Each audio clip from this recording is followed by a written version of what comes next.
আজকে আমি রান্না করব, কইটা ভাজি করব। কইটার সাথে আলু দিয়েছি, তারপর কাঁকরোল ভুনা করব। আরও কয়েকবার রান্না করেছি আমি। তারপরে যে কাঁচা কলা হলুদ লবণ দিয়ে ধুয়েছি, কষ যাতে না থাকে, কালো কষটা। পেঁয়াজ রসুন সব কেটে নিয়েছি। লাস্টে মাছ, এগুলি এখন হলুদ লবণ দিয়ে মাখাই ভেজে নিব। আগে ভেজে নিব কলা।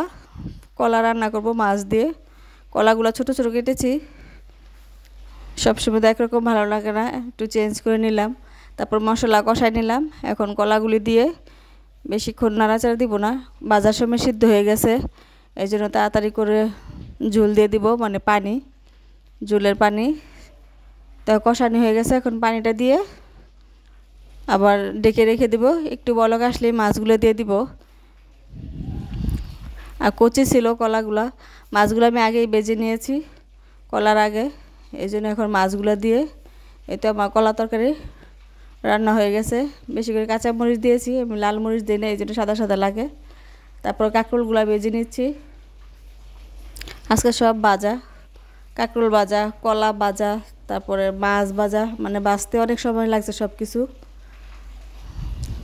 তারপর কইটা ভাজি, মানে ভাজি ভাজি আজকে সব কিছু। এই তো কাঁকরোলগুলো রান্না করে নিচ্ছি, মানে বুনা, একটু পানি দিয়েছি সিদ্ধ হওয়ার জন্য।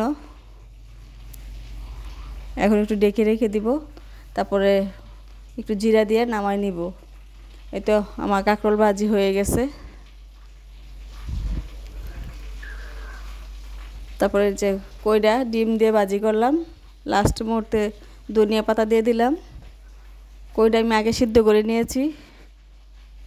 আজকে একটু শর্টকাট দেখালাম, সব কিছু তো দেখানো সম্ভব না এমন। তারপর আজকে একটু তাড়াতাড়ি করে নিলাম।